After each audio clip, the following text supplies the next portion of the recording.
Hey guys, I'm Matt the Woodshed Barber, and this is going to be episode 1 of an ongoing podcast I'm going to do, where it may just be me talking, I may be doing some interviews, but it's going to be more of the gab, more of, honestly, what makes barbers barbers. But this is episode 1 of SOB, Son of a Barber. This is the Barber Shop, Cornerstone Neighborhood. Well guys, welcome to episode 1 of Son of a Barber. Let's go ahead and talk about some barber news that's been happening. It's been a lot. Lots dropped. I don't know if you guys tune into Concise. If you don't, you should definitely check out his channel. But I know that he's covered this stuff. A lot of it has come from a video from, I believe his name is Eddie over at Fort Worth Barber Supply. And, I mean, major stuff coming in 2025. Some of it I've got some input on and I can kind of correct a little bit. But big barber news. So let's go ahead and start off with the thing that everybody's talking about, and that's the T45 Tomb 45 Babeless collab. This collab is making shockwaves. You know, it's I talked to Dennis a little bit. I am getting one of those packages. Probably should be at my house tomorrow. So soon there'll be a video unboxing it and a review coming in on it. But yeah, I mean, a clipper and trimmer that designed, influenced by, you know, Chris Basio, his guys there at Tomb 45, their input, you know, Beam had something to do with a lot of the stuff, especially with the guards. You know, the wireless charging that Tomb 45 is known for. And forgive me guys, my voice is a little hoarse. Well done, buddy. All this stuff collabed together, and I asked Dennis, you know, because just out of curiosity, because, you know, we've seen it happen. And there's nothing wrong with it. I have no problem with white labeling. I do have a problem whenever people white label and they act like they innovate. That bothers me a little bit. But hey guys, a brand's a brand. They're making money. That's what the point of a business is. Let's don't pretend like if it wasn't for us making money, like we'd just be cutting hair for the love of it. This is what we do, and we love what we do, but we do it to make money. Let's be real. But regardless, little tangent there. I asked Dennis, I was like, you know, how much of a collab was it? And this is before Basio dropped some of his videos. And he told me straight up, he's like, man, this is a true like 50-50 collaboration. It was a lot of both of their efforts, 3 years in the making, which if you guys don't understand this, I mean, it takes, especially if you're the one doing the original stuff, if you are innovating, if you are coming up with new molds, new this, new that, if you're not white labeling, it does take time. I mean, whenever I talked to Dennis about the FX1, that had taken years already to develop and work on before we ever heard about it.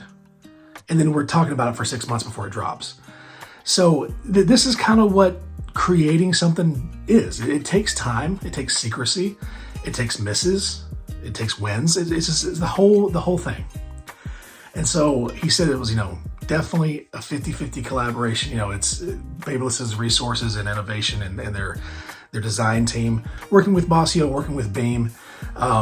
Just the whole concept is phenomenal, and I cannot wait to get my hands on them. I've never used their charging pads before, so this is going to be a new experience for me. I like keeping a pretty clean station because I have so much stuff on my station, so I'm curious about how much of a footprint it's going to leave. Considering getting the mat just to keep things tidy, but cannot wait for that. That should be in this week. But that's not where the video ends.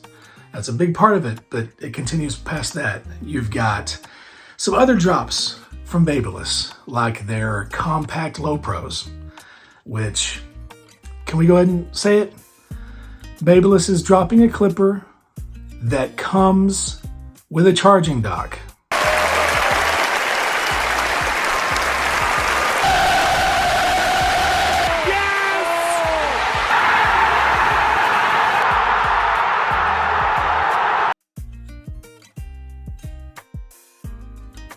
Yes, this is what we're talking about. A clipper from Babeless that comes with a charging dock. And this is what's cool. They each come with a charging dock. You know, it's the clipper, it's the trimmer, it's the shaver. but they all fit on the same charging dock. So if you only want one of those docks on your station, don't worry, it's gonna work for all three of them. That's fantastic. Built-in battery, looks so small. I mean, on it. So let's see. Here's the original Low Pro. It looks like it stops like right here on the clipper. That's so small. We're talking, here's the Shorty, which review coming out soon on that. That's like shorter than the Shorty, slimmer. I'm very stoked about that. I think that is going to do very well. But they didn't just stop there. So, okay, they got the T45 trimmer and clipper coming out, and the hair dryer. I'll also be reviewing that. They also are dropping shaver, all that, and coming out with a new colorway of the FX3 shaver, which is one of the best shavers they've ever made. So, Babyless is coming out with all the stuff. And the Core FX series. So, if you've not seen the live chat with Concise talking to our guy down there at Fort Worth Barber Supply, he kind of goes a little bit more in depth about what the Core FX series is going to be.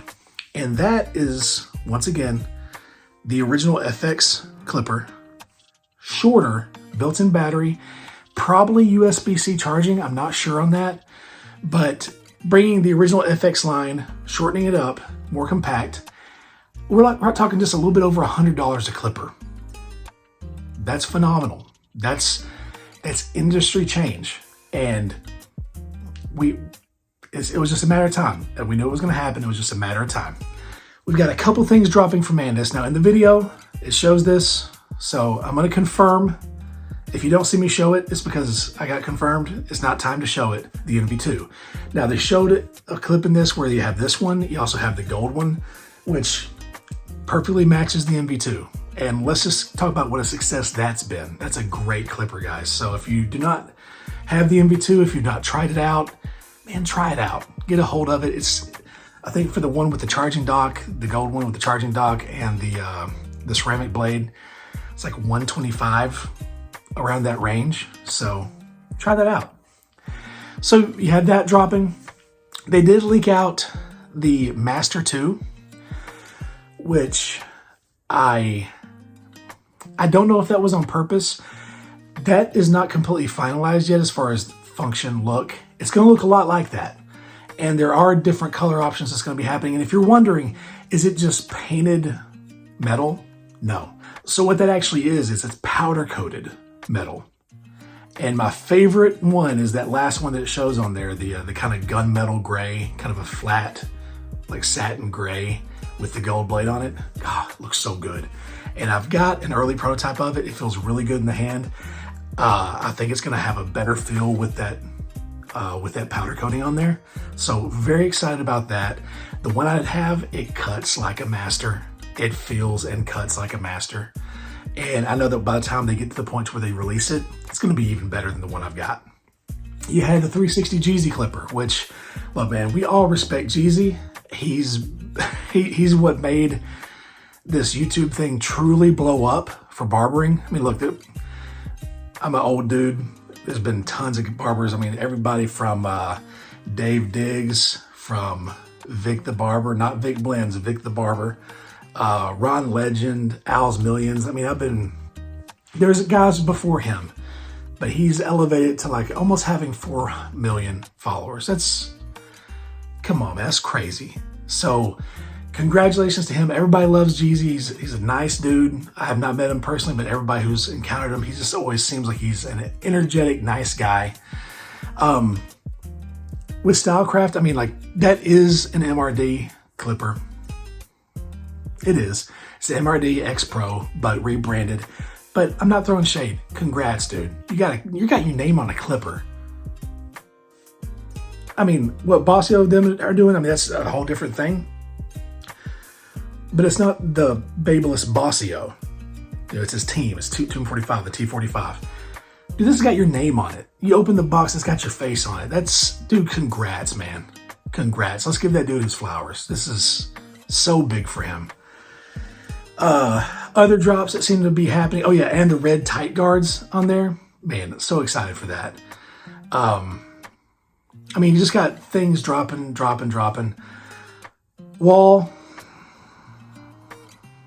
Apparently they got a gray and lavender magic clip, and apparently they're not coming out with the black high vis like we thought. Like I said, it's a big company, but I don't know if they care about barbers anymore. But that kind of sucks. But I mean, look, at the same time, the Vapor was a win. That F32 blade is a win. Good for Wall. I'm sure Oster probably had a casket there. Let's see what else dropped in that video. If I'm not mistaken, that might be it. I don't think JRO's dropped anything new. If so, it's secretive. But yeah, that's the barber news for the day. But let's go ahead and get into what the meat of this is going to be, which is honestly kind of me after 2+ years of doing this, kind of introducing myself to you guys, giving you guys my story. So this is going to be the part of my channel where it is truly what a barber does best, which is talk my ass off. Talk my throat sore. You know, it's what we do. Day in and day out, we talk. And so, give you a little bit of my story. I started cutting hair in 2002, which means that this year, in August, will be 23 years of me being a barber. The gray, it's there to prove it. 23 years, man. I mean, I was 18, fresh out of high school. I'm a third-generation barber. My grandfather did it. He started cutting hair in the 40s. My dad started cutting hair. Excuse me. My dad started cutting hair in 1959, whenever he was 15, for my grandfather. Just a family business that I did not know or expect to get into. Always, as a kid, I hung around my dad's barbershop. It was, as many barbershops are, it was in the same shopping center as a CB Foods, which is like a small, local chain grocery store. And I remember going over there, getting comics, and going over to my dad's barbershop and looking at the comics and trying to draw what was in the comics and just hanging out in the barbershop, man. Annoyingly watching Power Rangers in the background while everybody else was getting their haircuts. Power Rangers and Animaniacs. So there's some after-school treats for you from back in the 90s. But yeah, man, I just always loved the vibe of the barbershop. Yeah, my dad was a very wonderful man, good conversationalist. He was also a pastor, so like me, he talked a lot. And as I got older, I just had more respect for what he did as far as being a craftsman. And I've always been real artistic. I've drawn and colored and painted for as long as I can remember. I play music, as you can guess, with the guitar is always behind me. And it just kind of came to be that, I knew whatever I did, I wanted to follow an interest. I just didn't want to have a job I hated. I wanted it to be creative, if not having to do with storytelling. So I remember I was 16 years old. Dad sat me down and he was like, son, what do you think you're going to do with your life? What do you want to do for a job? And I just told him, I was like, I really love history. And at the time I was thinking I wanted to be a history teacher. And he said, son, that's well and good and all. And maybe this is something that can, influence all you younger guys watching this. He said, that's well and good and all, but, it's good for a man to have a trade, something he can always fall back on, something that separates him from the working public. So if, let's say I moved somewhere and they didn't have a teaching job available, well, guess what? I could do a trade. So I thought about that, and it was maybe about 5-10 minutes of thinking about that. And I told him, I was like, hey, I think I know what I want to do. He's like, what's that? I was like, well, I still want to go to school and, become a history teacher, but as far as a trade goes, what if I just became a barber? And I remember him being like, what? Like, you want to do what I do? It's like, yeah, it worked for you and Grandpa. You can take it anywhere with you. You don't have to worry about, the need not being there, you can't really outsource it. It's a very solid job, and it took care of my family growing up, and it took care of his and my grandfather's family. So I was like, yeah, I want to go to barber school. So I already had that set in motion when I was 16. I finished high school. I get enrolled at the local barber school in Cookeville, Tennessee. Shout out to Mr. Wayne's. Learned a lot of stuff I've forgotten, a lot of stuff that I've held on to. I had a really great instructor. She taught me a lot. He taught me a lot, the guy who owned the school. And yeah, it just came to be that, probably about halfway through barber school, him and my other instructor, they both told me that, I had a knack for this, that my, I guess, artistic ability kind of set me apart a little bit. And I realized I started to enjoy it. So about halfway through barber school, I just realized, like, man, I really like this. And so I decided to nix the whole becoming a history teacher thing, and I just stayed in that. The more I got used to talking, look, 18 years old, and at 18 years old, you only know how to talk to your peers. I did not know how to talk to kids. I didn't know how to talk to my elders, not in a sociable way. I was always respectful, but I didn't know how to connect. And that's one thing that, guys, if you're new to this barber world, learn that. Learn how to talk to people. It's not just about cutting. It's really not. You can be a subpar barber as far as cutting goes. Subpar. And have great people skills and have a much better business than somebody that can cut circles around you but doesn't have people skills. That's just facts. Trust me, I've worked with enough barbers in the past 23 years to know some of the best barbers I had working with me or under me were people who were just people. They could talk to anybody, get to know anybody. That's the trick. The skill will come. Repetition, that'll come. So, started cutting hair. First job out of barber school was with a local barber, which, by the way, before I finished high school, my dad ended up passing away from brain cancer, and that rattled me.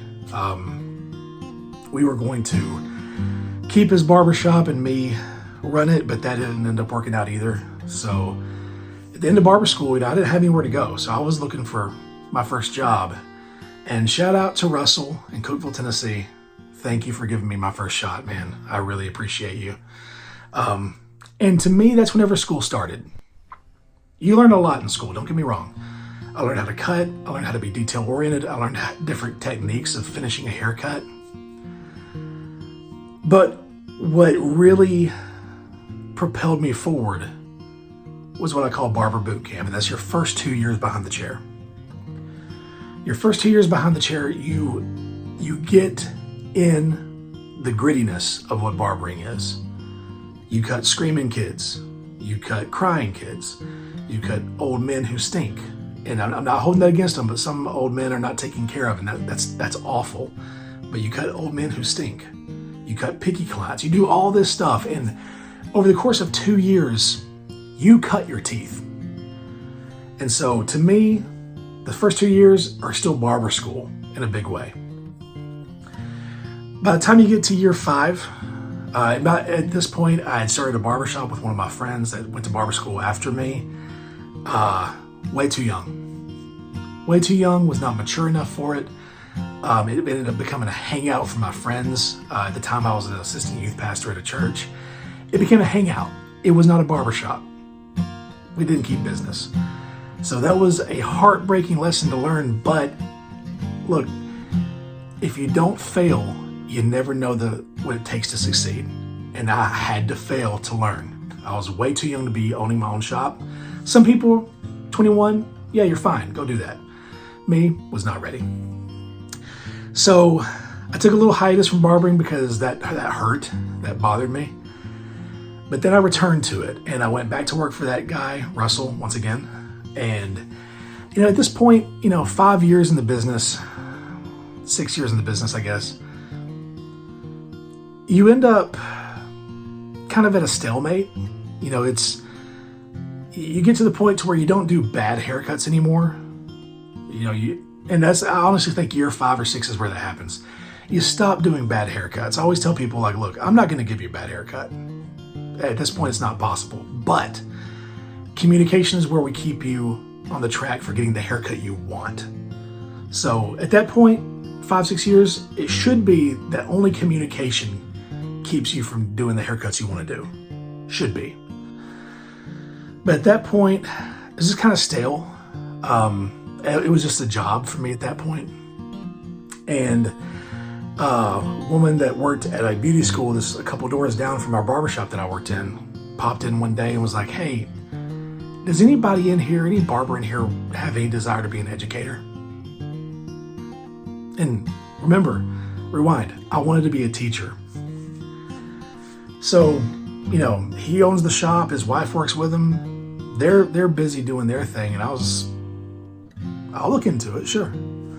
So this school, Genesis Career College here in Middle Tennessee, they set me up and paid for me to go to instructor's course for the sake of being a barber instructor at their school. And it wasn't while I was doing the course or starting to teach. But after I had taught for a little while, something happened. A renewed love for the business kind of came into me, and I became passionate about it for the first time, probably ever. Because I realized something. I had about, and sadly this is the case, in the course of my time there, I was there for about 1.5 years, 2 years. I probably had about 60 to 70 barber students. Maybe only 7 or 8 of them showed any talent in the future. Kind of like what my instructor showed me. You have to have an artistic eye to do this as a job. You just do. And a lot of them didn't have that. A lot of them went to school because they wanted something to do. But for those that did have that, it renewed a passion in me, because whenever you think what you're doing is mundane, you don't love it. But whenever I saw people who wanted to do what I could do, but couldn't, or I saw people who wanted to do what I could do and could, and I saw that spark happen in them, that excitement of getting it done, it just did something to me. It made me realize, man, I need to be more grateful for this. And so I leaned into it hard, and I ended up getting a job here in Nashville at a local barbershop chain that was at the time still in its infancy. So whenever I started working for this shop, there were only 2 shops in, about to open their 3rd. By the time I left, I think we had 5 or 6. And I'm not gonna talk about that shop. Sometimes whenever you leave a shop, it's not the best. This is sadly what some of this business has become. But I got an opportunity after them. And whenever I was there, I managed a 13-chair shop and was in charge of some of their education as far as like shaving, bald fades, all that stuff. Yes, I am one of those old school barbers that still uses a straight razor to shave necks, faces, the whole thing. But made some good connections there. Had some good years there. I was there for 7 years. Went on to the next stage of my career, where I actually went and worked at, I don't know if you guys have ever heard of it, but Lifetime Athletic. I was kind of like a Russian nesting doll. I was the only barber inside of the salon, inside of the spa, inside of the gym.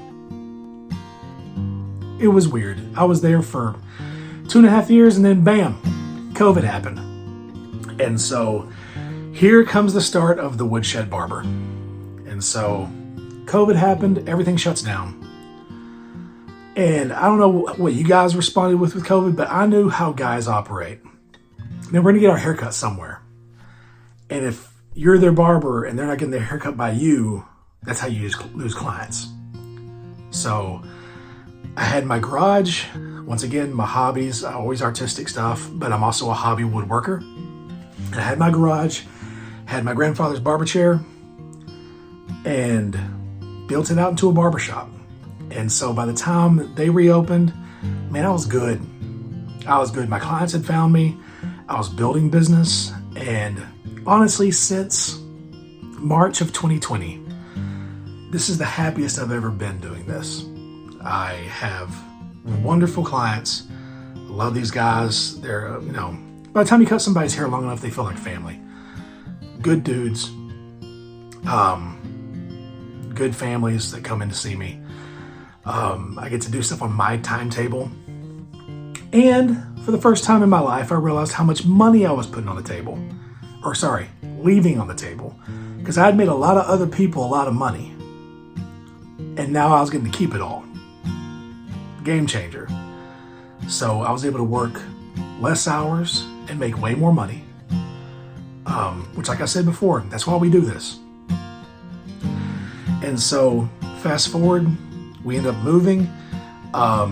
Me and my wife and my two beautiful daughters. I got two girls, 13 and 10. So, yeah, got a lot going on. We bought a 19-acre homestead. And kind of hard to bring people out in the country whenever you're cutting their hair. So, opened up a shop in August of this past year. And here we are, doing this. And I've had some wonderful things happen, some what feel like career goals for me. I mean, mind-blowing stuff. I mean, I have a working relationship with Andis. I text Matt anytime I want to talk to him about something, a clipper idea, this or that. They're great dudes over there. Got a working relationship with Dennis at Babyliss. I'm not sure of his first name because he is still a mystery, but T-Pub, work with him some. It's just I've always cared a lot about the business. My entire career, I've always been a clipper head. Before everything became circuit boards and logic boards and batteries and stuff, I was the guy in the shop that would fix people's clippers. And if I couldn't fix it, then it couldn't be fixed. So I had a toolbox at my station with tons of parts from clippers that couldn't be fixed. I'd take them apart and keep the parts. Big clipper junkie. I did the thing back in the day where you'd get a old Andis, corded Andis, and take the switch out and put a little push switch in there. I did that. Always messing with clippers, painting clippers, always just having fun with it. So, sorry for the raspy voice, and future episodes may be longer, maybe shorter, but this is just me giving you guys some insight into my world. Who is this, bandana wearing, long-haired, odd-looking guy who's a barber, believe it or not, talking about all this stuff. And what's his role in the business? How long has he been into it? This is my story. And excited for the future. Hoping to do more tutorials, more in-depth barber talk, which is I can get very philosophical with at times. So brace yourselves. Future education shows I'll be attending. I will be at the Clutch Barber Show coming up March 16th. Very excited about that. It'll be my first barber show in a long, long time. And hopefully make it to CT. We'll see. I don't know. Connecticut's a long way from Tennessee. But yeah, guys, that's me in a nutshell. No, this is me in a nutshell. Help! I'm in a nutshell! How did I get into this nutshell? What sort of shell has a nut like this? Hey guys, thank you so much for watching this video. Please click that like button, subscribe, share this with your barber friends. Let's get this community growing. Let's keep those comments humble and kind, and as always, I'll check you guys in the next one.